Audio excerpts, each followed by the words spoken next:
औज़ुबिल्लाहि मिनश्शैतानिर्रजीम बिस्मिल्लाहिर्रहमानिर्रहीम सल्लल्लाहु अला सय्यदिना मुहम्मद व आलिहि वसल्लम। अस्सलामु अलैकुम व रहमतुल्लाहि व बरकातहू।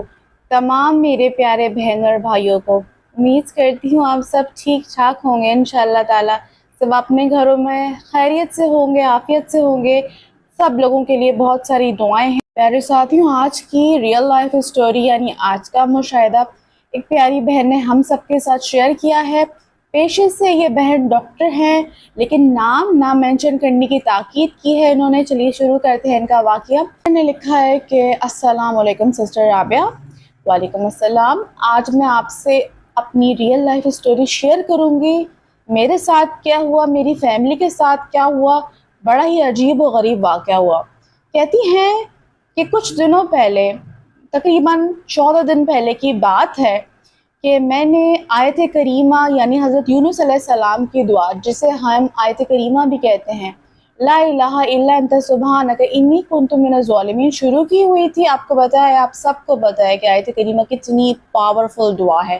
कहते हैं, हदीस के अल्फाज हैं कि जो कोई आयत करीमा के साथ दुआ को मांगता है तो इस आयत करीमा के अल्फाजों के सदक़े वो दुआ ज़रूर कबूल की जाती है। इतनी ज़्यादा ये मकबूल दुआ है।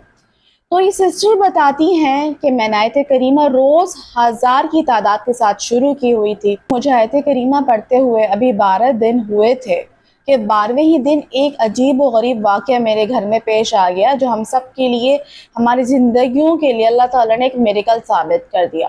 कहती है, हुआ कुछ यूँ कि हमारे घर में एक रेप्टाइल, छिपकली की शक्ल का, लेकिन साइज़ में बहुत ही बड़ा, न जाने कहाँ से आ गया। मैं उसको देखकर, मेरे बच्चे और मेरे शौहर को देखकर इतने ज़्यादा खौफज़दा हो गए कि हमने इस किस्म की छिपकली देखी ही नहीं थी कभी लाइफ में। तो वो कहती है कि वो जो छिपकली नुमा बड़ा सा जानवर था वो बाकायदा चल रहा था। उसकी शक्ल, उसका चेहरा जो था वो बिल्कुल छिपकली से मुशाबह था, यानी उसे वेरी सिमिलर था। अब जब वो हमारे घर में दाखिल हुआ तो मेरे कहती है मेरे बच्चों के कमरे में चला गया। मेरे हस्बैंड उसके पीछे गए क्योंकि वो दिखने में इतना अजीब व गरीब था, तो उसको मारने की कोशिश की, लेकिन वो इतनी तेज़ी से भाग रहा था कि वो मेरे बच्चों के वॉशरूम में चला गया। अब जब वॉशरूम में चला गया तो वॉशरूम अच्छी खासी यूजेज में था, बच्चे बहुत यूज़ करते थे, सुबह से लेकर शाम तक उसका यूजेज था। अब हमें यूज़ भी करना था, हम क्या करते। अब मेरे हस्बैंड के ऑफिस जाने का टाइम हो रहा था, तो उन्होंने मुझसे कहा कि तुम परेशान नहीं हो, बच्चों का रूम यानी इस कमरे के दरवाजे को बंद करो, जब मैं ऑफिस से वापस आऊँगा तो देखते हैं इस छिपकली नुमा जानवर का क्या करना है। सिस्टर बताती हैं कि जब ये सारा मामला हुआ तो मैं उसके फ़ौरन बाद ही, हस्बैंड के जाने के बाद, मैं आयत करीमा अपनी रोज़ के मामूल वाली यानी 1000 दफ़े पढ़ने वाली आयत करीमा मैंने पढ़ी।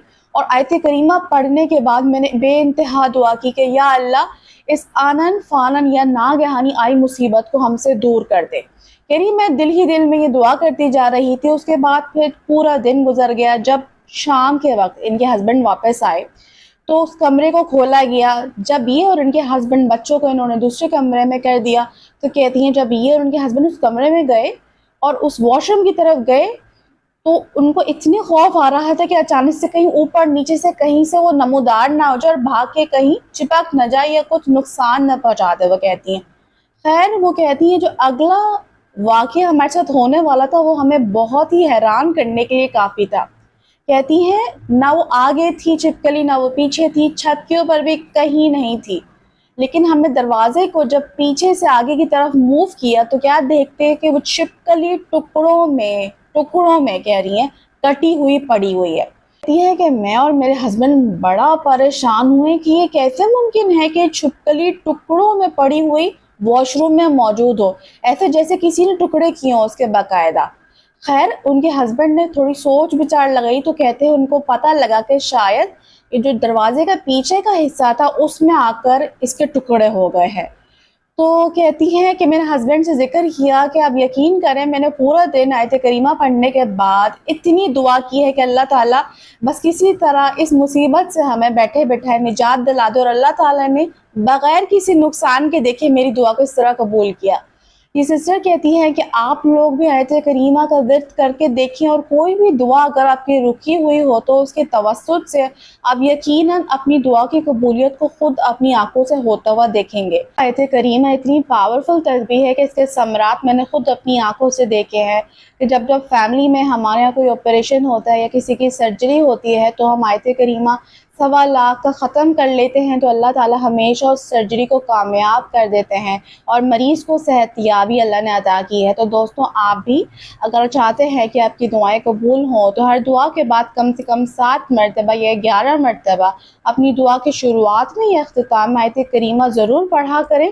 اس سے بھی، ان الفاظوں سے بھی دعا ضرور قبول ہوتی ہے، حدیث سے ثابت ہے۔ اور ویسے بھی اپنی لائف میں آیت کریمہ کو شامل کر لیں، 1000 دفعہ پڑھ لیں، 2000 دفعہ پڑھ لیں، جتنی مرتبہ آسانی سے پڑھا جا سکتا ہے پڑھ لیں، اور اس کو اپنی زندگی کا حصہ بنائیں۔ آپ کی زندگی میں آسانیاں پیدا ہونی شروع ہو جائیں گی۔ مجھے رابعہ احمد کو اجازت دیجیے گا، پھر ملوں گی کسی نہ کسی شیئر کی گئی میریکل سٹوری کے ساتھ۔ سب اپنا خیال رکھیے گا، دعاؤں میں یاد رکھیے گا مجھے بھی۔ ٹیک کیئر، اللہ حافظ۔